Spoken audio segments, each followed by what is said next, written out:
Buenas tardes a todos, buenas tardes a todas, a todos los participantes de este encuentro, a este Congreso Interuniversitario Laudato Si, el cuidado de la casa común, en esta segunda jornada de trabajo. Nos encontramos en el CEPRES regional, la región metropolitana norte, en la mesa de trabajo denominada Democracia en el contexto de la pandemia. En la jornada de ayer, la jornada inaugural, la doctora en Teología y actual jefe de la Oficina Pontificia de la Comisión para América Latina en la Santa Sede, Milce Juda, en la mesa que coordinó respecto de la novedad y el sentido de Laudato Si en la contemporaneidad, comenzaba su presentación con imágenes, ¿no? Y de fondo el estribillo de una canción popular que nos interpelaba. Nos decía, ¿qué ves? ¿Qué ves cuando nos ven? ¿No? ¿Qué ves? ¿Qué ves cuando me ves? ¿No? A 6 años de la carta encíclica Laudato Si, el Papa Francisco, y este llamado que hace a animarse a ver la crisis socioecológica del mundo en el que vivimos, las universidades públicas y las universidades privadas, nos encontramos en este diálogo necesario sobre los temas que visibiliza el documento papal. Para la apertura de esta mesa, cuyo tema es la democracia y la pandemia, pienso en dos conceptos. Uno, el de democracia sustancial, y ecología integral el otro. Un nuevo paradigma dentro de lo que es esta democracia constitucional se instala en la segunda mitad del siglo XX, con la caída de los regímenes totalitarios en Europa y en Asia. La norma constitucional garante de la división de poderes y del reconocimiento de los derechos fundamentales de las personas define la subordinación del poder establecido a sus mandatos y se concreta a través de lo que se conoce como el sistema de control de constitucionalidad. De esta manera, la norma fundamental asegura su vigencia. En el orden supranacional, las organizaciones de las Naciones Unidas, a partir de esa Declaración Universal de Derechos Humanos, y la Organización de los Estados Americanos, a través de la Declaración Americana de los Derechos y de los Deberes del Hombre, y los sucesivos tratados internacionales reivindicatorios de esos derechos humanos creados bajo la órbita de ambos sistemas, fijan un consenso mundial y regional en torno a la dignidad humana. El control de convencionalidad va a ser el mecanismo encargado de garantizar el respeto de los derechos fundamentales reconocidos en esos instrumentos regionales. Se instala entonces esta democracia sustancial o Estado de Derecho Social, en terminología de Ferraioli, que fija los límites respecto de aquello que no puede ser decidido o bien de aquello que ineludiblemente debe ser decidido por las mayorías por formar parte de estos principios y derechos constitucionales y convencionales impuestos al poder público. El poder político, el poder del mercado quedan limitados en su esfera de decisión a lo que es decidible de acuerdo con los parámetros de los derechos fundamentales garantizados para todos. Quedan entonces estos espacios indisponibles para las mayorías. El otro concepto que nos trae la encíclica Laudato Si y que quería traer a esta mesa de trabajo es el de la ecología integral, que incluye la ecología ambiental, la ecología social, la ecología económica, la ecología cultural y la ecología de la vida cotidiana. Este documento, Laudato Si, la carta encíclica, realiza una exhortación clara a quienes gestionan la institucionalidad en sus comunidades. Y dice el Papa, cito, se vuelve indispensable crear un sistema normativo que incluya límites infranqueables y asegure la protección de los ecosistemas antes que las nuevas formas de poder derivadas del paradigma tecnoeconómico terminen arrasando no solo con la política, sino también con la libertad y la justicia. Bueno, en esta mesa vamos a ver qué aconteció con esta democracia, con este Estado de Derecho Social en el contexto de la pandemia, de la mano de los expertos que hoy me acompañan. Les pido que a través del chat, las personas que nos están siguiendo, escriban sus preguntas para luego trasladárselas a los panelistas. Y voy a comenzar con la primera panelista del día de hoy. Voy a leer sus antecedentes. Belén Aengie.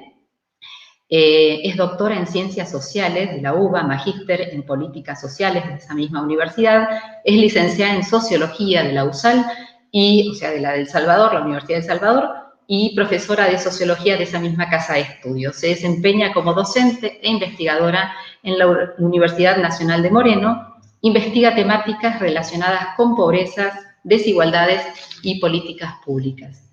Buenas tardes, Belén, un gusto tenerte acá. Buenas tardes, muchas gracias. Bueno, yo voy a abordar hoy Pobres y pobreza en la encíclica Laudato Si. El título es entonces Pobres y pobreza en la Laudato Si, una casa no tan común. El tema, la problemática de la pobreza ha sido siempre relevante para la Iglesia Católica. Esta institución lo ha considerado de su incumbencia. Es un tema que interpela a la institución y que la ha hecho expresarse ya sea por documentos como por intervenciones y por acciones. La problemática de los pobres ya ocupa un lugar importante en el Antiguo Testamento, en el Nuevo Testamento y en los padres de la Iglesia. Y posteriormente va a ser la encíclica Rerum Novarum del Papa León XIII el primer gran pronunciamiento de la institución sobre la cuestión social y así el inicio de una nueva etapa de intervención de la Iglesia en lo social.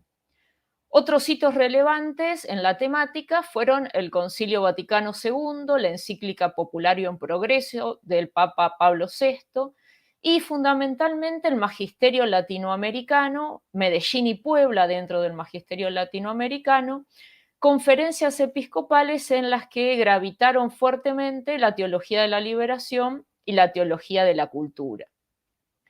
Si bien se suele considerar a la Iglesia Católica como una institución homogénea, en ella coexisten diferentes catolicismos con diversidad de perspectivas y diversidad de perspectivas en referencia a la pobreza. En esa diversidad identificamos dos grandes líneas, ¿no? La primera y más fuerte a lo largo de la historia del catolicismo, la lógica de la salvación vinculada a la caridad y a las obras de misericordia, en la que el pobre puede ser un medio para que el rico ejerza la virtud cristiana suprema, que es la caridad, y ejercer esa virtud lo llevaría o le permitiría la salvación.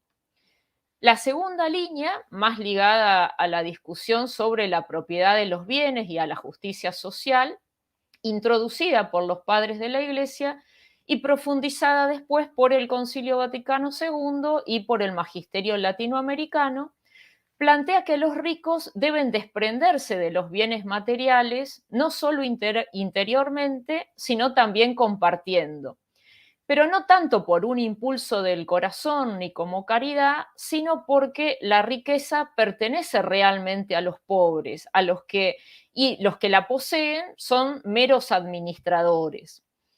Si trajéramos a Simmel, un sociólogo que comenzó a hablar de la pobreza como construcción social, podríamos decir que para la lógica de la salvación, el centro es la obligación del que da, y para la discusión más ligada a la propiedad de los bienes, el centro está en el derecho de los pobres, ¿no? Ahí habría un parámetro importante para poder comprender las diferencias de estas dos grandes lógicas. Pese entonces a esta diversidad de lecturas, de perspectivas, hay algo distintivo y común en la lectura que hace la Iglesia, ¿no? Pese a diferenciarse en algunas cuestiones, hay un fuerte núcleo que marca lo común de estas lógicas. Y es precisamente que la pobreza afecta el desarrollo integral del ser humano, que le niega a las personas que vivan la dignidad de hijos de Dios.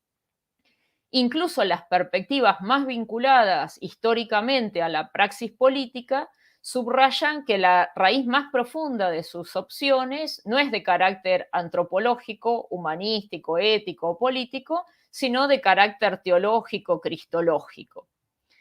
Sin embargo, pese a esto común, hay algo que separa las aguas y que abre perspectivas diferentes que entran en juego y entran en tensión, ¿no?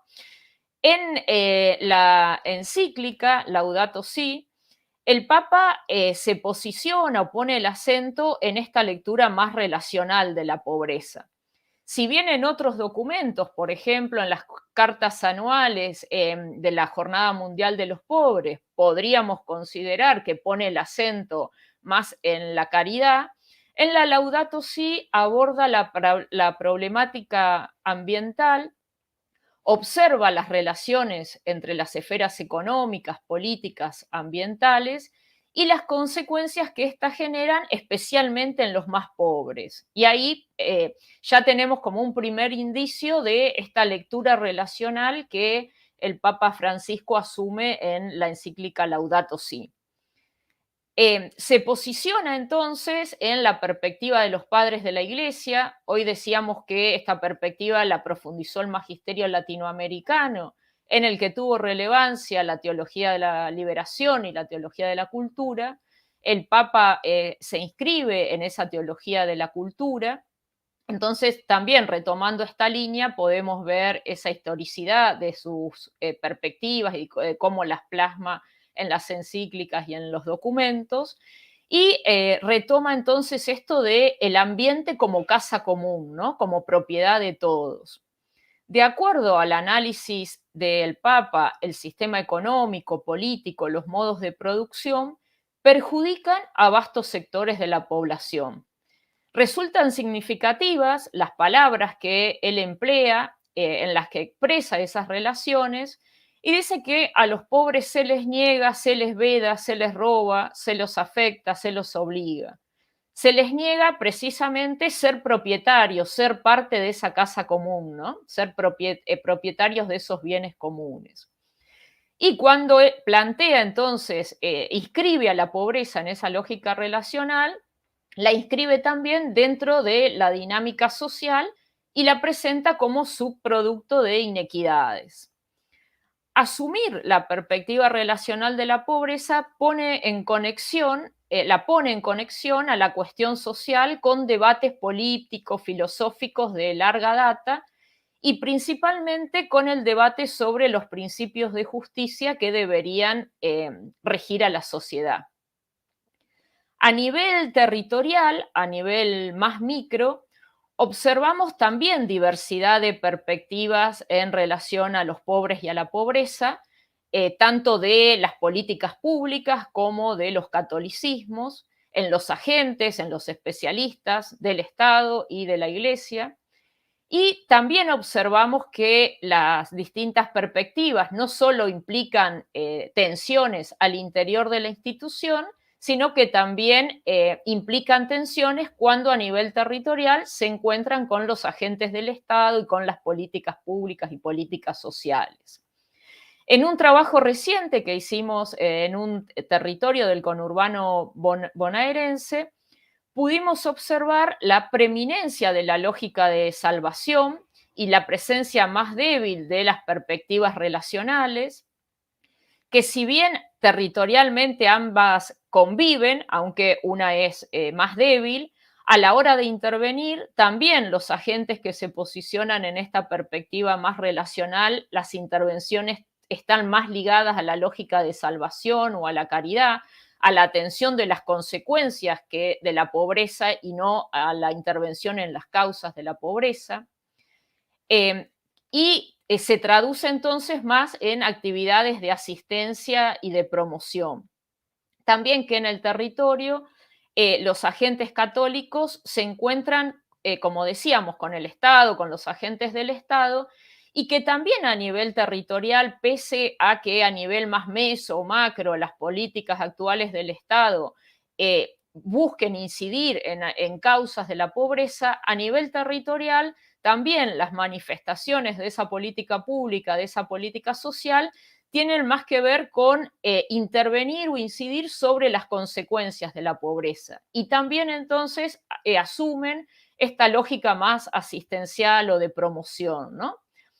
Muchos especialistas de las ciencias sociales, cuando analizan este tipo de política pública, hablan de que estas políticas terminan funcionando como políticas de ambulancia, ¿no? Cuando se escinden los mecanismos que generan pobreza de las consecuencias que se generan y de cómo afectan a determinados sectores sociales. En el contexto de pandemia, la grave crisis social y económica marcó más fuertemente la presencia tanto de organizaciones no eclesiales, organizaciones sociales, de organizaciones o de agentes de la Iglesia, y de políticas sociales del Estado, ya sea nacional, provincial o municipal, y se vio más acentuado este acento en las consecuencias de la pobreza, ¿no? Obviamente, una crisis, una emergencia acentúa estas cuestiones, hace necesarias, hace más urgentes las atenciones de esas consecuencias de la pobreza, pero de alguna manera también nos permitió ver estas lógicas ya instaladas y más prevalecientes. No es que solamente por la pandemia podemos ver que se acrecienta lo asistencial, sino que pone de manifiesto una lógica territorial más vinculada a lo asistencial. El gran desafío entonces continúa siendo fortalecer en todos los espacios institucionales esta lectura relacional de la pobreza, pensar las intervenciones, ya sean intervenciones del Estado o intervenciones de la Iglesia, no escindiendo esferas como plantea el Papa Francisco en la encíclica, sino relacionándolas y problematizando estas cuestiones de las causas de la pobreza. Y esto conlleva entonces a pensar que esta casa común se ha vuelto una casa no demasiado común, donde algunos son los que se han apropiado de los bienes de todos y que para fortalecer y profundizar la democracia y convivir en esa casa común, realmente se hace necesario pensar la equidad como principio rector de esa democracia a profundizar. Bueno, creo que fui más breve del tiempo previsto, pero esto era lo que quería traer a la mesa y compartir con ustedes. Excelente, excelente, Belén, el análisis que haces y las experiencias territoriales, y ya por supuesto empiezan, digamos, a llegarnos las preguntas, pero si les parece, vamos a escuchar a todos los expositores de la mesa de hoy, porque tal vez se crucen, vieron las ideas de unos con otros y las preguntas sean válidas para más de un expositor. Les damos la bienvenida a las personas que están desde la Universidad de Salvador viéndonos, de la Universidad de Moreno, Nacional de Moreno, de la Universidad de San Isidro, bienvenidos, un gusto tenerlos. Y si les parece, entonces vamos con el segundo expositor del día de hoy, el segundo panelista. También de José Cepaz veo ahí que hay gente de Moreno, bien. Javier Bielsa. Javier Bielsa, no, sos Javier Balsa. Javier Balsa es director del Instituto de Economía y Sociedad en la Argentina Contemporánea de la Universidad Nacional de Quilmes e investiga cuestiones vinculadas a las luchas por la hegemonía. Además, actualmente coordina un proyecto, PISAC, sobre las representaciones en torno a la pandemia en Argentina, integrado por 18 universidades nacionales. Ya nos va a contar Javier Balsa de qué se trata este proyecto PISAC. Buenas tardes, Javier, ¿cómo estás? Hola, buenas tardes, Laura, buenas tardes a todos, a todas. Bueno, quería reflexionar un poco, siguiendo el título, digamos, democracia en contexto de pandemia, sobre cierta tensión entre opinión pública, balance sobre la gestión de la pandemia a lo largo de este año y medio ya, ¿no?, de pandemia.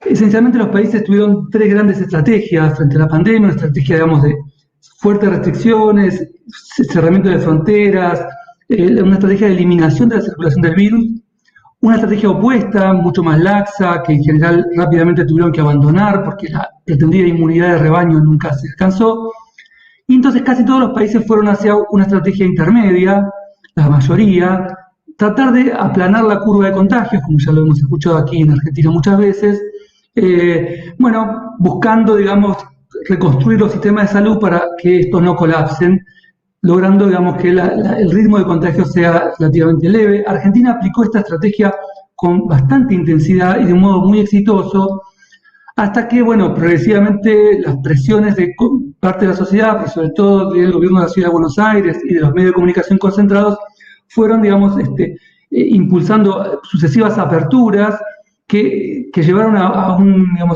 que finalmente se desatara, digamos, la primera ola de agosto, septiembre, noviembre del año pasado, y bueno, los contagios fueron realmente muy altos y el nivel de muertes también.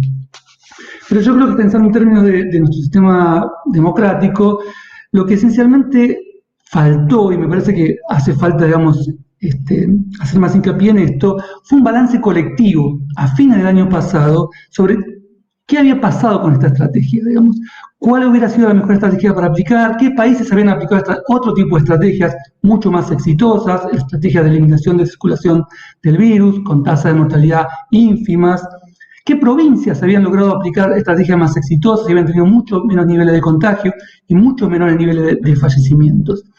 Digamos, entre una oposición que, digamos, se negaba a abrir un debate franco sobre estos puntos, unos medios de comunicación que tampoco, digamos, lo promovían, un debate racional, digamos, sobre medidas posibles o no, y cierto exitismo que tuvo el gobierno hacia fin de año, digamos, se instaló la idea de que, bueno, ya la pandemia había pasado, ya vendría rápidamente la vacunación, cosa que finalmente se retrasó bastante más de lo que se esperaba. Entonces, no hubo este balance sobre qué habíamos hecho bien, qué habíamos hecho mal y cómo encarar lo que a todas luces era la inminente llegada de la segunda ola. Yo creo que se desperdició esta oportunidad y entonces se tomaron encima algunas medidas muy desacertadas, como abrir, por ejemplo, el turismo hacia afuera, 200.000 argentinos fueron al exterior, algo económicamente poco entendible, y trajeron la cepa de Manaus, etcétera. Digamos, faltó, creo yo, eso, un debate colectivo. El gobierno en general tomó medidas muy centralizadas, de una manera bastante centralizada.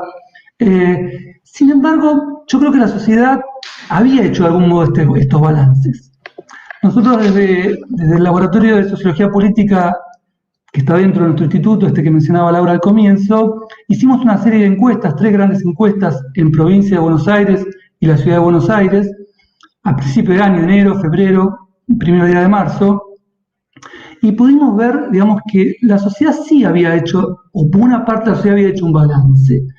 En enero, por ejemplo, le preguntamos qué habría que haber hecho frente a la pandemia, y claramente la gran mayoría pensaba que hubiera sido mejor una cuarentena más estricta.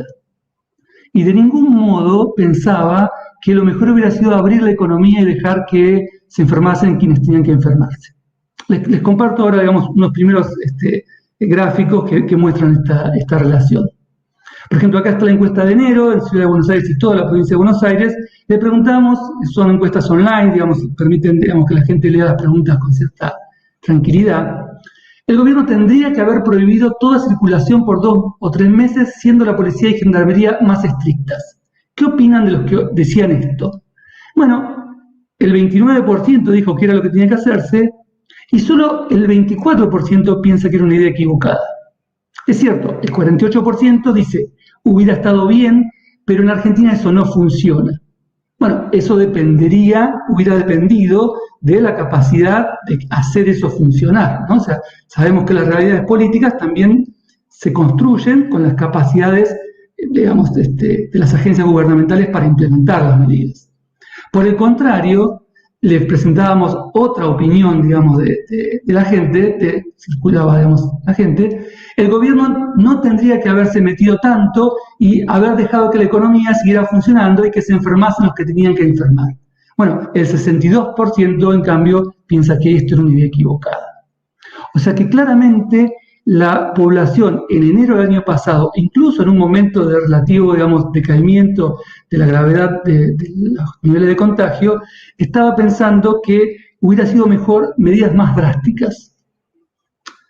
También le preguntamos quiénes eran los responsables de la mayor cantidad de muertes que se habían producido entre agosto y noviembre. Digamos, entonces la pregunta decía, entre los meses de julio y octubre aumentaron muchísimo la cantidad de contagios. Si tuviera que elegir al que le parece más responsable de este aumento, ¿cuál le parece que sería? Y vemos que el 46% dice los que salieron a hacer marchas anticuarentena, 6% la oposición, 22% el gobierno nacional y 26% distinto tipo de gente que no cumplía con las medidas. Pero claramente, nuevamente vemos que la responsabilidad la tenían bastante claramente ubicadas en esta mayoría que había boicoteado las medidas de cuidado. Por último, a mediados de febrero, cuando la ciudad de Buenos Aires estaba por empezar las clases presenciales, Le preguntamos si no había que esperar que los docentes estuvieran vacunados. Y para nuestra sorpresa, el 73% opinó que habría que esperar que los docentes estuvieran vacunados, o al menos la mayoría de ellos. Y solo un 27% dijo que no, que las clases tenían que empezar lo antes posible aunque los docentes no estuvieran vacunados.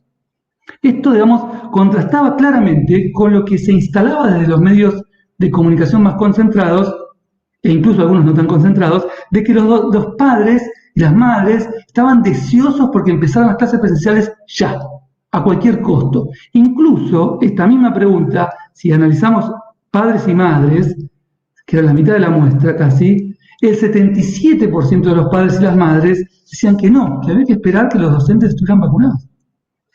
Sin embargo, hubo una difusión masiva de fiestas, playas, gente que no respetaba los cuidados, como si ese fuera el clima generalizado, ¿no? Es cierto, el 20% de los encuestados aproximadamente era contrario a las medidas, como estuvimos viendo y lo podemos seguir mirando con otras preguntas. Entre un 20 y un 25%, incluso algunos de ellos reconocían que ya no se cuidaban y no querían cuidarse. Sin embargo, eso no era la mayoría. Hay que tener en cuenta siempre que un 20% de la población adulta argentina son 6 millones de personas. Es cierto, si 6 millones de personas salen a la calle y no se cuidan, uno visibiliza eso como algo muy importante, pero no deja de ser una minoría. A nosotros nos preocupaba este punto, digamos, y sobre todo en qué medida esa minoría no se autoconsideraba como mayoría. Y aquí quería mostrarles otra encuesta que hicimos a fines de febrero, cuando estaba por llegar la segunda ola, ya se la veía en Brasil, en Uruguay, en Chile, llenando las terapias intensivas. Le preguntamos a la gente, de vuelta, Ciudad de Buenos Aires y toda la provincia de Buenos Aires, imagínense que usted es presidente, aumentan mucho los casos y se empiezan a llenar las salas de terapia intensiva. Algunos de esos asesores científicos le proponen A, otros B, y le dábamos 2 opciones más. ¿Qué elegiría usted si fuera presidente? El 40% elegía cuarentena bien estricta durante un mes para que el virus desaparezca, con policía y gendarmería en la calle. O sea, el modelo chino así claramente graficado, ¿no? Sin ambigüedades. B, cuarentenas intermitentes, que habían propuesto algunos científicos, de 9 días y 21 días. C, solo volvería a cerrar algunas actividades recreativas en las escuelas, de hecho, lo que finalmente se hizo nada más frente a la segunda ola. O D, solo le pediría a la población que aumente los cuidados, pero no pondría nuevas restricciones. Fíjense que solo el 21% se inclinaba por esta opción. O sea, era una minoría clara. Sin embargo, cuando ese 21 más ese 16% le preguntábamos, ¿qué opina que cómo va a reaccionar el resto de la sociedad cómo reaccionaría el resto de la sociedad si usted impusiera esto como presidente? A esa minoría de ese 16 más el 21, ese 37% que no quería cuarentenas, le preguntábamos cómo reaccionaría la gente, y aquí vemos que solo el 17% piensa que la mayoría juntaría mucha bronca porque no les estaría cuidando. El otro 83% centralmente diría acompañaría las medidas porque están hartos de las restricciones puestas por el Estado. Y un 17% dice la mayoría acompañaría y una minoría estaría en contra. Es decir, habían convencido a esa minoría que no quería medidas de restricción, que eran la mayoría. Y por lo tanto, actuaba de esa manera. Y lo vimos en innumerables episodios de la vida cotidiana, reuniones de padres, reuniones de madres, charlas con amigos. Incluso cuando yo presentaba estos mismos datos en algunos medios de comunicación, los periodistas decían, pero esto es cierto, la gente está de acuerdo con esto, yo veo mucha gente que está en contra, ¿no? Digamos, y al mismo tiempo, a la mayoría, a estos que querían mantener las medidas imponer medidas de cuarentena, la mitad de ellos pensaba que la gente no lo iba a acompañar. O sea, habían convencido a la minoría que eran una mayoría, y a la mayoría que eran una minoría. Esto me parece sumamente problemático en términos de relación entre democracia y opinión pública. Para finalizar, quería mostrarles qué piensa hoy la gente. Acabamos de hacer en este proyecto que mencionaba Laura, que yo dirijo a nivel nacional, una encuesta de 6.000 casos en todo el país, donde le preguntamos retrospectivamente, ahora que está terminando afortunadamente la segunda ola, bien larga, y terrible, ¿qué habría que haber hecho frente a la segunda ola? Y le dábamos 3 opciones. Menos restricciones, ¿está bien las restricciones que puso el gobierno o más restricciones? Y nuevamente se confirma que la mayoría de la gente quiere más restricciones o en todo caso las que puso el gobierno. ¿Sí? Agosto, la encuesta terminó la semana pasada, desde el 1 de agosto hasta el 16 de agosto. Frente a la segunda ola, ¿qué debería haber hecho el gobierno nacional? 43% piensa que tendría que haber puesto más restricciones a la circulación en las reuniones, 29% dice que es suficiente con lo que se puso y solo el 28% opinó que tenía que haber habido menos restricciones.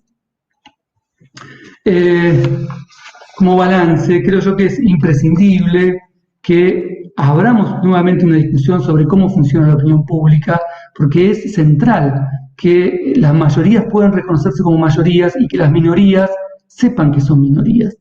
Y no esta construcción artificial de minorías que se creen mayorías y que luego, que en general encima tienen más poder económico, más poder mediático, intentan imponerse creyéndose legítimas mayorías que pueden arrogarse el derecho de tales. Por eso creo yo que es central que la nueva legislatura aborde nuevamente la discusión sobre la ley de medios, derogada, digamos, de un modo tan poco democrático por el gobierno anterior, y que se actualice este debate, sobre todo porque la cuestión de las redes sociales están más monopolizadas aún que los medios de comunicación masivos nos obligan, ¿no? Creo que la pandemia nos puede ayudar a hacer visibles estos problemas, pero el riesgo es que cierto deseo que muchos de nosotros legítimamente a veces sentimos, de que queremos volver rápidamente a la normalidad anterior, puede jugarnos una mala pasada. Bueno, era nada más que eso. Gracias. Buenísimo, Javier, muy interesante los datos que trajiste con las encuestas, aparte con esa muestra tan grande, ¿no? En las encuestas que trajiste con tu trabajo de investigación. Bueno, vamos por la siguiente presentación. En este caso, Diego Cono es politólogo, es profesor de teoría política en la Universidad Nacional de José C. Paz, en la Universidad Nacional Arturo Jauretche y en la Universidad de Buenos Aires. Ha compilado recientemente, junto con Mauro Benente, el libro Democracias Constituyentes, Teorías y Políticas de lo Común. Es director de la revista Bordes y editor de la revista Mestiza.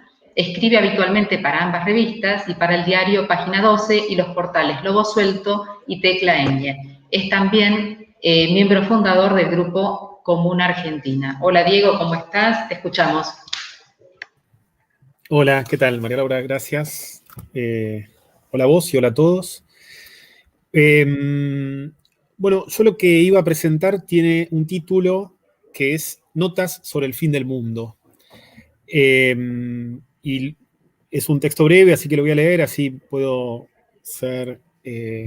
adecuarme al tiempo. El título que propuse para mi exposición es Notas sobre el fin del mundo. Evidentemente el título tiene un cierto tono provocador, ¿no? Pero que tiene que ver con un trabajo, un libro que estoy tratando de hacer sobre este tema, que me parece que es un tema, el del fin del mundo, que expresa algo de nuestra contemporaneidad. La pregunta es, ¿estamos ante el fin del mundo? Lo que me gustaría plantear, recuperando toda una larga tradición filosófica primero, teológica después, es que nos encontramos, de hecho, ante el fin del mundo. Y esto es así en un doble sentido. Por un lado, porque quizás como nunca antes en la historia de la humanidad, la idea de fin del mundo ha dejado de ser precisamente una idea y ha adquirido una cierta materialidad, ha pasado a devenir una especie de concreto real que se hace presente en la condición actual del mundo, es decir, en la situación de catástrofe ambiental, de destrucción de los ecosistemas, de exterminio de la biodiversidad, de destrucción de todas las formas de vida, temas estos todos que están tratados en la Laudatio Si, ¿no? Pero por otro lado, la idea de que estamos ante el fin del mundo también sugiere la necesidad de pensar las condiciones de posibilidad para un nuevo mundo. Esto es, la posibilidad de ubicar el mundo, el cuidado del mundo común, como fin de todos nuestros pensamientos, de todas nuestras prácticas y de todas nuestras instituciones. En efecto, la expansión a escala planetaria del COVID-19 nos enfrenta ante una serie de problemas que son éticos, políticos y culturales a la vez. La pandemia ha conducido a una modificación de nuestras condiciones de vida humana en la Tierra, nuestras maneras de trabajar y de educar, nuestros hábitos de consumo y nuestras maneras de comer, nuestras formas de amar y de construir lazos de amistad. Nos encontramos ante una modificación sustancial de nuestros modos de vivir en el mundo, pero también de nuestras formas de morir en él. Sin embargo, la pandemia no pareciera ser la causa, sino más bien el síntoma de la situación actual del mundo. En este escenario emerge una pregunta teórico-política fundamental. ¿Cuáles son las condiciones ontológicas, políticas, éticas y estéticas para recrear nuevas formas de vida?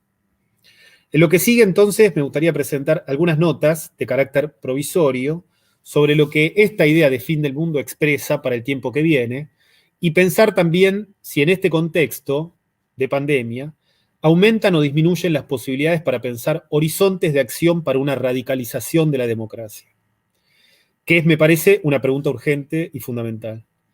Es una pregunta urgente y fundamental por varios motivos y cuya respuesta no es obvia ni simple, ya que involucra una cuestión acerca de la temporalidad, es decir, una pregunta por el tiempo presente o por el estatus de nuestra actualidad y por las condiciones del mundo que viene. Me gustaría intentar responder a esta pregunta a partir de 3 ideas. La primera cuestión tiene que ver con la idea de crisis.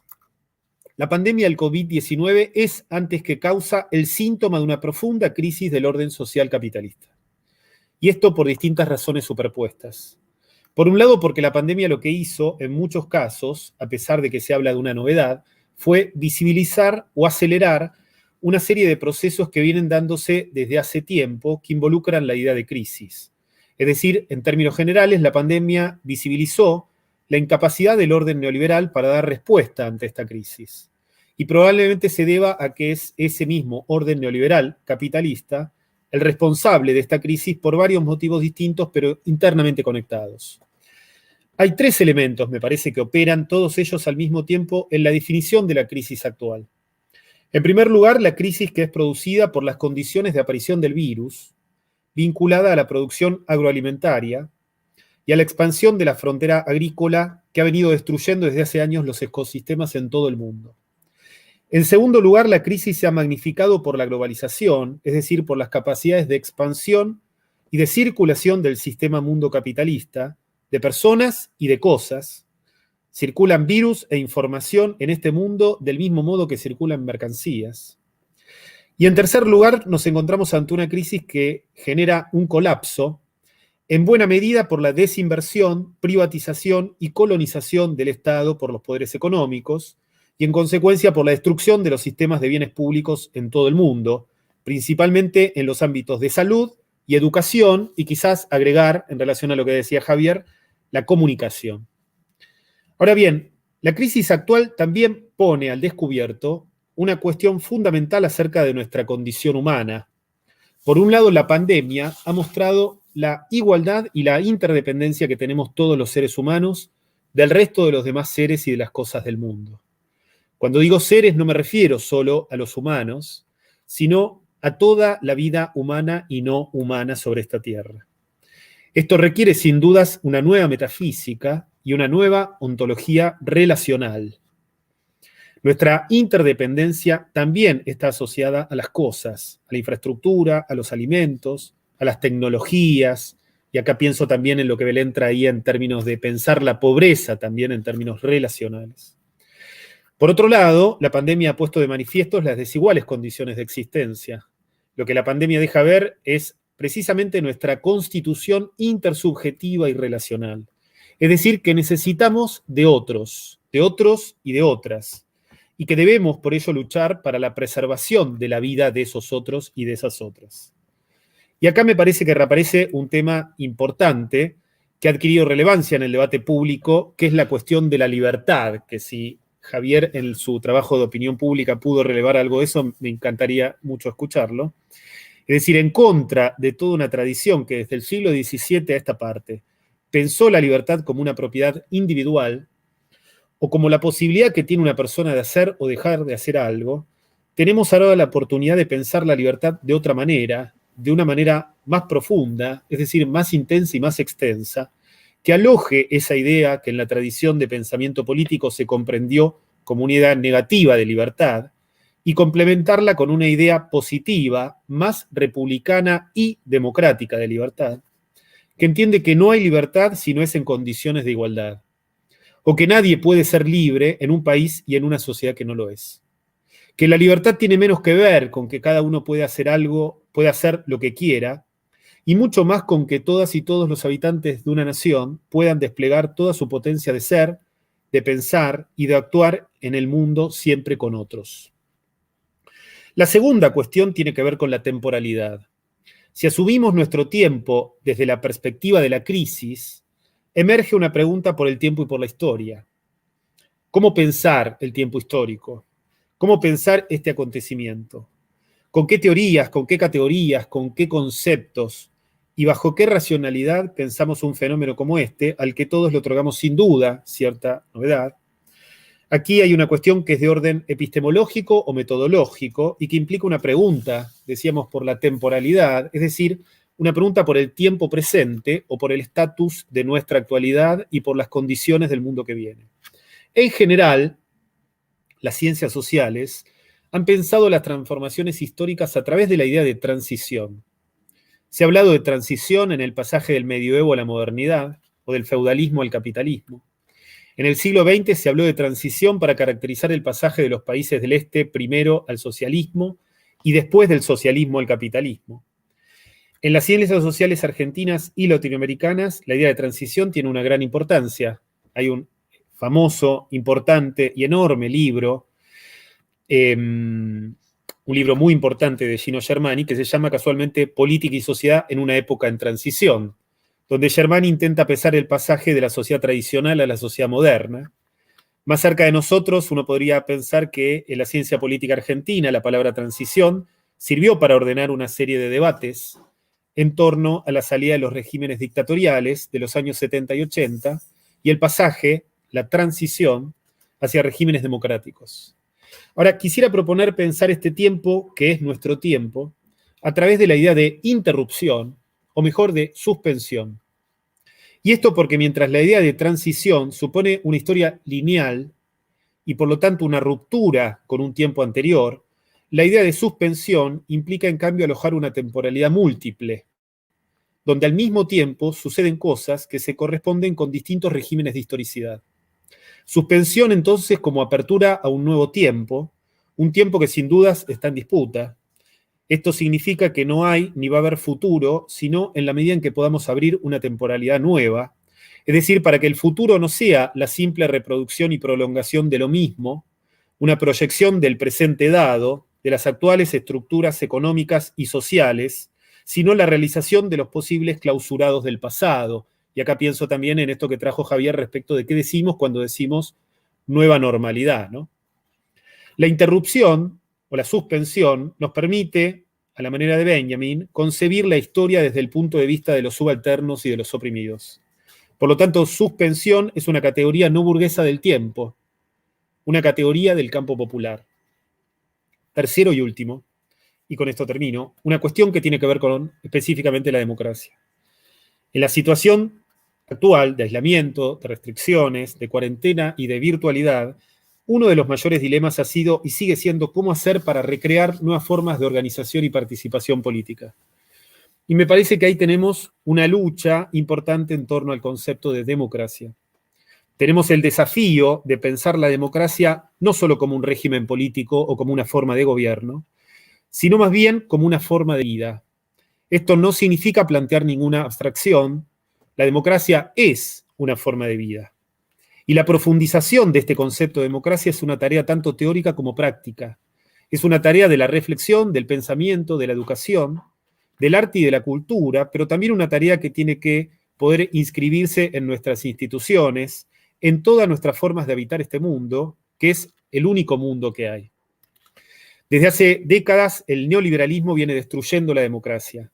Si el neoliberalismo es la expansión de la forma empresa a todas las esferas de lo social, que es uno de los modos de la despolitización y de destrucción del mundo, Creo que nuestro desafío es encontrar formas de repolitización y cuidado del mundo, esto es, expandir la forma de vida democrática a todos los ámbitos de la vida en la Tierra.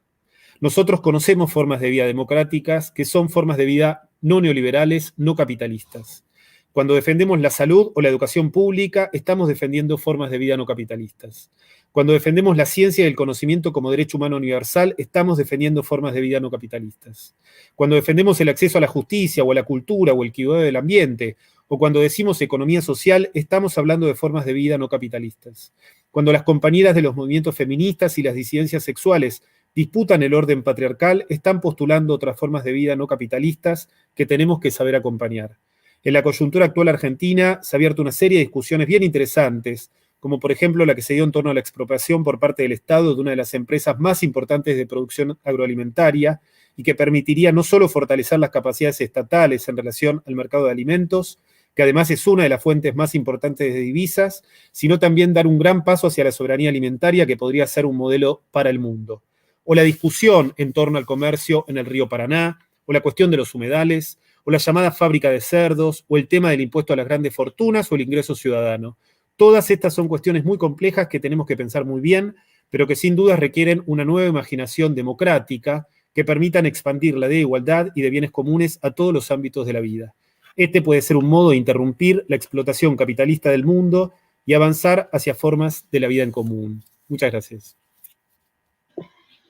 Bueno, muchas gracias, Diego, por tus notas. La verdad que notas bien profundas trajiste para esta mesa de tarde, ¿no? De este CEPRES metropolitano. Bueno, vamos a darle la palabra a Penélope, porque ahí tengo comentarios que nos dicen, nos surgen, che, denos la palabra a nosotros, los participantes, quieren hacerles preguntas, así que vamos por Penélope. Penélope Baca Ávila es doctora en Ciencia Política por la Universidad Nacional de San Martín, en Argentina, es magíster en Derecho, en Estudios de Desarrollo por la London School of Economics del Reino Unido y es licenciada en Derecho por la Universidad Complutense Madrid, España. Es profesora adjunta del Instituto de Ciencias Sociales y Administración de la Universidad Nacional Arturo Jauretche. Tiene experiencia docente de grado en la Universidad del Centro de la Provincia de Buenos Aires y de posgrado en la Universidad Nacional de San Martín y de Lanús. Cuenta además con amplia experiencia en investigación académica, en temáticas de política subnacional, desarrollo local y políticas públicas. Hola Penélope, ¿cómo estás? Bienvenida. Hola, buenas tardes a todos y todas. Bueno, después de escuchar la ponencia de Diego, me parece que él tenía que haber ido en último lugar porque yo voy a hacer algo un poco más acá.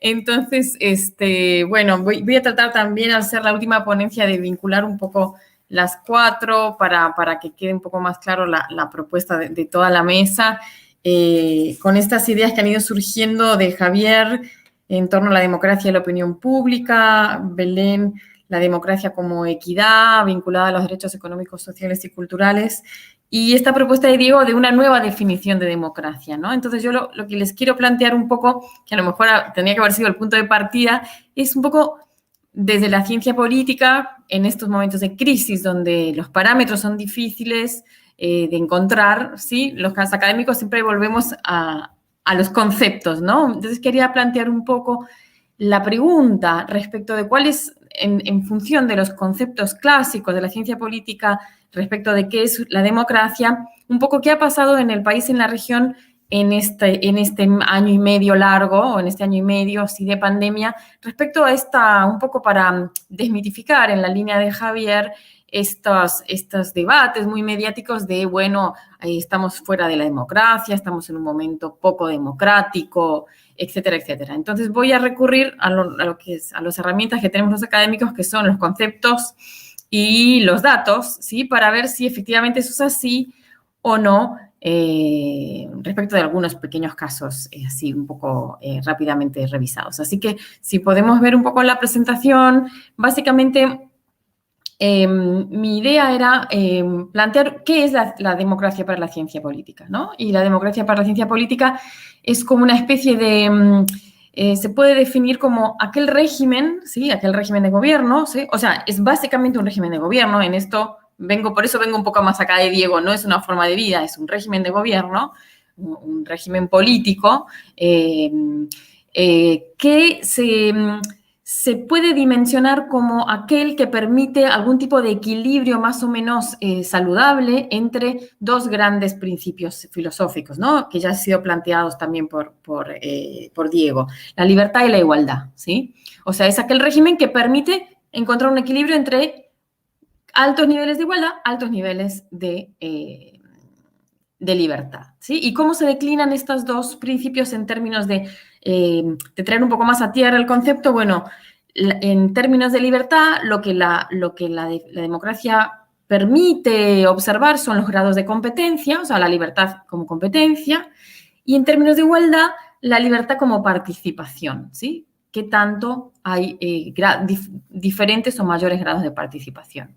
La democracia más exitosa sería aquella que permitiría los mayores grados de participación y los mayores grados de libertad, pero siempre en este equilibrio inestable. Y por eso el concepto de la democracia en ciencia política es un concepto tremendamente debatido. Es uno de los conceptos sobre los cuales hay menos acuerdo, ¿sí? Hay más debate, porque es un concepto fuerte que tiene unas implicancias importantes.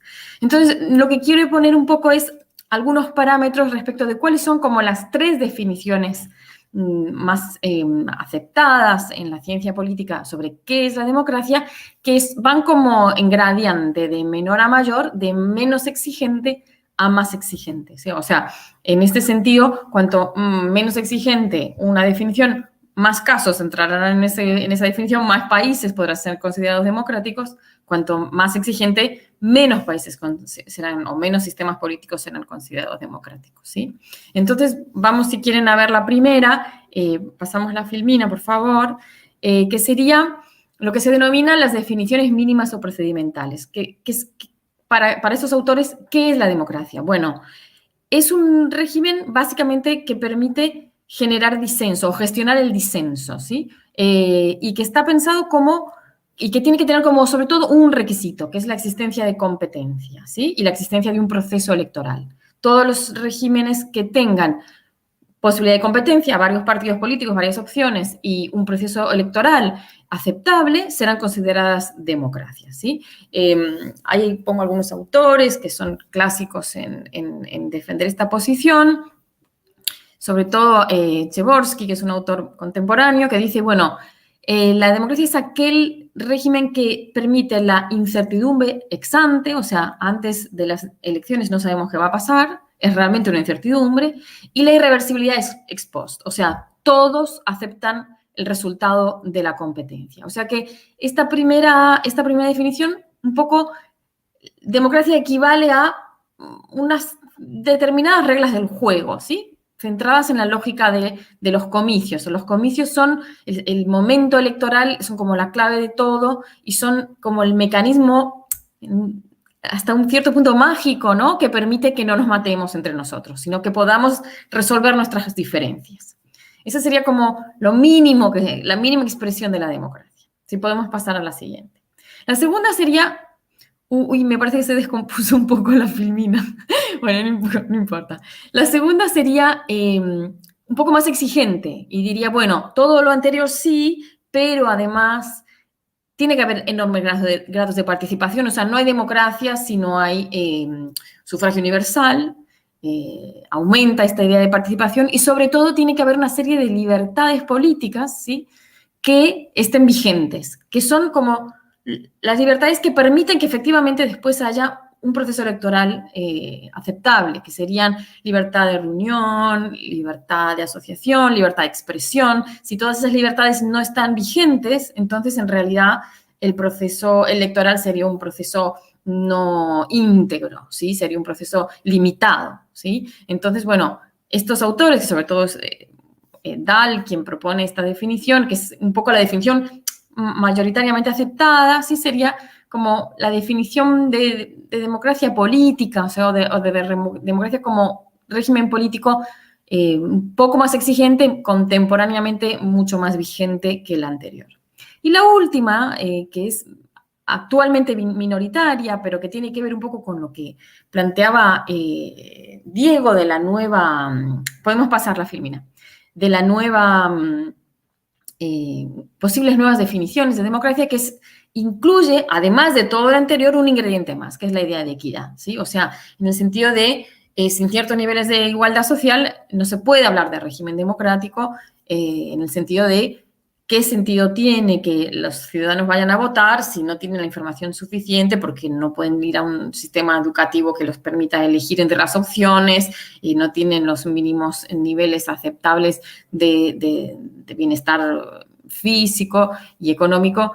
Sería como una lógica medio descoordinada, ¿sí? Sin embargo, esta última definición en la academia es muy, muy minoritaria todavía y no se suele utilizar, se suele desvincular un poco la idea de democracia de la idea de cierta garantía de derechos económicos, sociales y culturales, en términos analíticos, ¿sí? Bien, entonces pasamos, si les parece, a ver qué ha pasado un poco en la región, ¿no? A partir de estos 3 niveles, ¿sí? ¿Qué podemos decir que ha pasado este año y medio, ¿no? Bueno, en términos de procesos electorales, sí, hemos tenido efectivamente, como dice la definición mínima, procesos electorales que tienen las garantías necesarias para considerarlos no fraudulentos.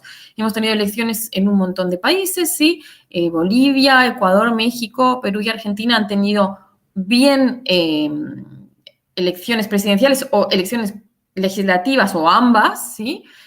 Ha habido también elecciones subnacionales en Chile, México y Argentina. Incluso está en curso un proceso constituyente en Chile. Es factible que en breve se pueda habilitar un proceso constituyente en Perú. Entonces, bueno, parece que el calendario electoral se desarrolló como estaba previsto y en términos de los comicios no ha habido ninguna cuestión que se pueda remarcar, incluso si uno lo mira respecto del periodo inmediatamente anterior, donde hubo situaciones bastante convulsas, ¿sí? En Bolivia, con unas elecciones que no se pudieron terminar de desarrollar, con un golpe de Estado en el medio, cuestiones destituyentes como hubo en Brasil. Parece que durante la pandemia esta cuestión funcionó incluso un poco mejor, ¿no? Con grados de participación alta, ¿no? Un turnover, un grado alto de participación en Bolivia 87, Ecuador 95, Perú 75. La gente va a votar, ¿no? Parece que eso no está en cuestión. Entonces, respecto de esta definición mínima, ¿sí? Parece que los indicadores son muy buenos, ¿sí? Incluso mejores que en periodos justamente previos. Vamos a la siguiente filmina, ¿sí? ¿Qué pasa entonces con las libertades políticas y las libertades económicas, sociales y culturales? ¿Sí? Que serían la segunda y tercera definición.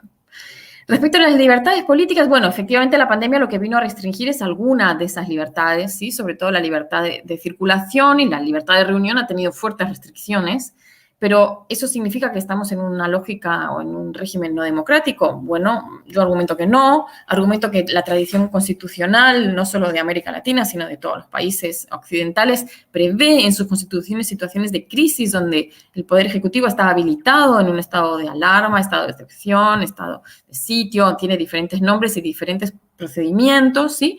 En todas las constituciones están habilitados estos regímenes de excepción y el Poder Ejecutivo puede momentáneamente, ¿sí? Respetando ciertos procedimientos, ¿sí? Restringir estas libertades políticas, con lo cual no necesariamente implica que no estamos en un régimen democrático.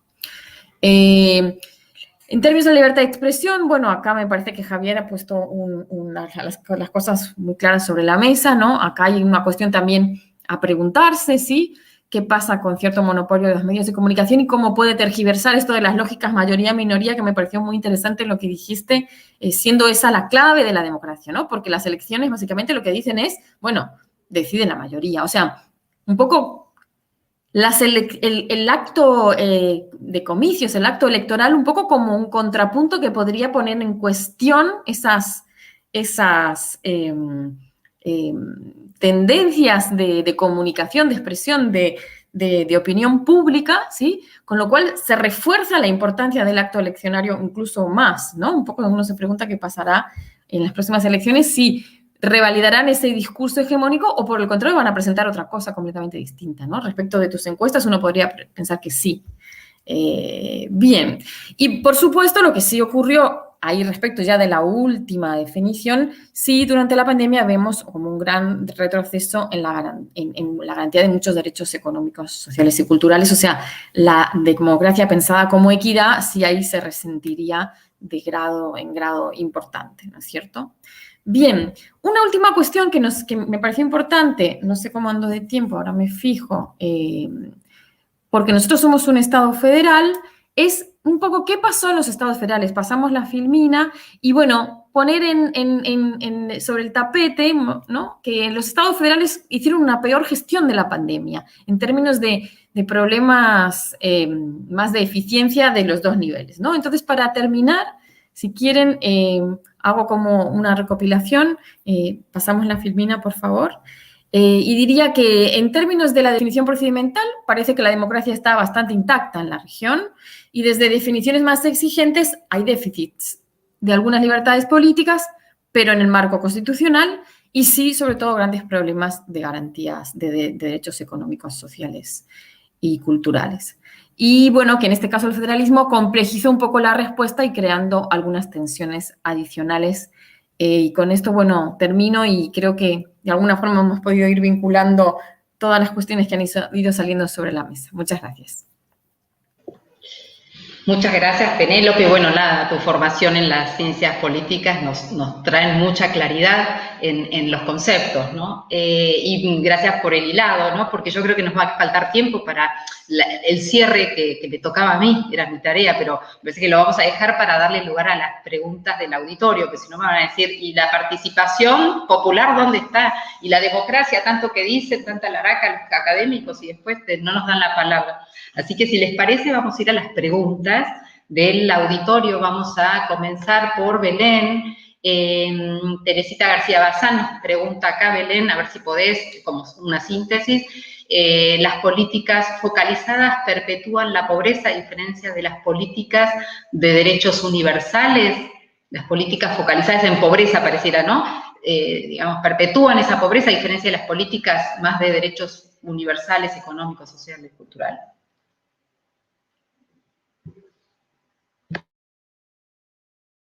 Tenés que activar tu... Perdón. No sé si podemos hablar de políticas focalizadas versus universales, ¿no? Hay que ir también al interior de las características de esas políticas focalizadas y al interior de esas políticas universales, a ver cómo piensan la pobreza, cómo piensan la desigualdad, cómo piensan las intervenciones, ¿no? Las focalizadas obviamente tienen más tendencia a perpetuar, si queremos usar esta palabra, la pobreza, pero también son necesarias y puede haber políticas focalizadas que en conjunto con las universales garanticen derechos económicos, políticos y que disminuyan la inequidad, ¿no? Perfecto, Penélope. Acá vamos con Rubén Farías, que aplaudió muy clara la exposición en cuanto a la manipulación de los medios de comunicación que hizo Javier. Y María Soledad Herrera hace un comentario. Susana Nun, en el encuentro Fraternidad y Diálogo, hablaba de personas que tenían la palabra, pero a los que le faltaba el micrófono, en relación con las encuestas que vos compartiste. No sé si querés hacer alguna apreciación adicional. A mí, en particular, Javier, me pareció súper interesante esto que trajiste, ¿no? Esta tensión mayorías-minorías que yo traía también como en el marco de esta charla y, bueno, lo que vos cruzaste con los medios hegemónicos y las autopercepciones. Lo que me encantó fue el tema de autopercibirse, ¿no? Mayoría-minoría. Sí, ese juego me parece interesante y no, simplemente agregar a las preguntas de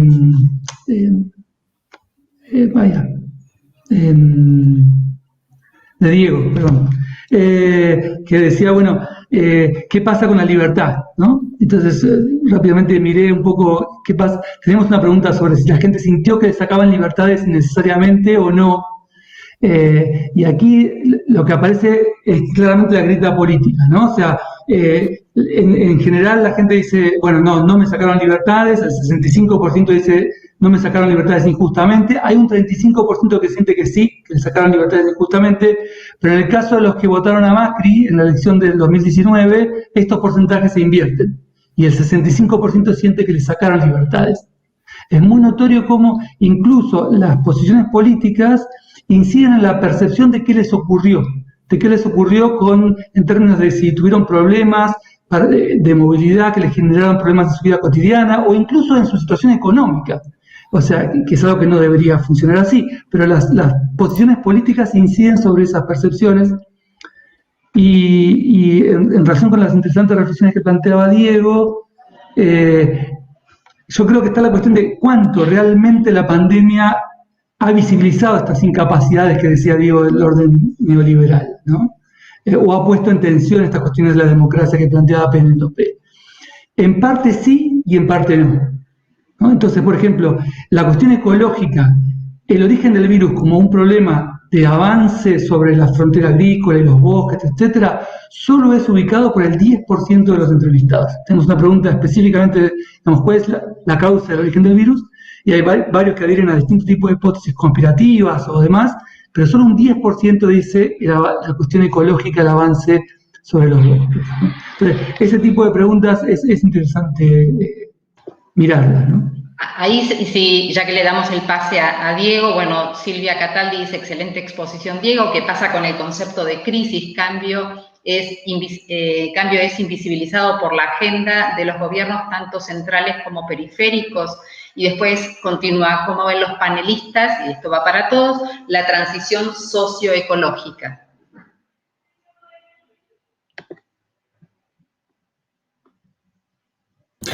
Yo quiero decir algo sobre el concepto de crisis y el de pandemia y el de democracia, porque son conceptos interesantes desde el punto de vista filosófico, teológico, porque justamente tienen una raíz común, ¿no? Digamos, el concepto de pandemia, de lo cual no se ha hablado tanto, el concepto de pandemia y el de democracia tienen una misma palabrita en el medio, que es la palabra demos, ¿no? Digamos, una es el poder del pueblo, y otra es una idea que a mí me parece bien interesante, que por supuesto es sanitaria, pero antes que sanitaria es política. Y eso da cuenta de que la pandemia es una cuestión política, ¿no? Que lo que quiere decir es todo pueblo, o que el pueblo está en todo, ¿no? Digamos, ahí hay algo interesante, porque es un concepto, uno podría decir, fuertemente democrático el de pandemia, ¿no? Que es irreductible y que tiene que ver con pensar también los medios de comunicación, cómo hacemos para que en los medios y para que en esas voces sean las de todo el pueblo, ¿no? Es un concepto súper interesante. Y el de crisis también.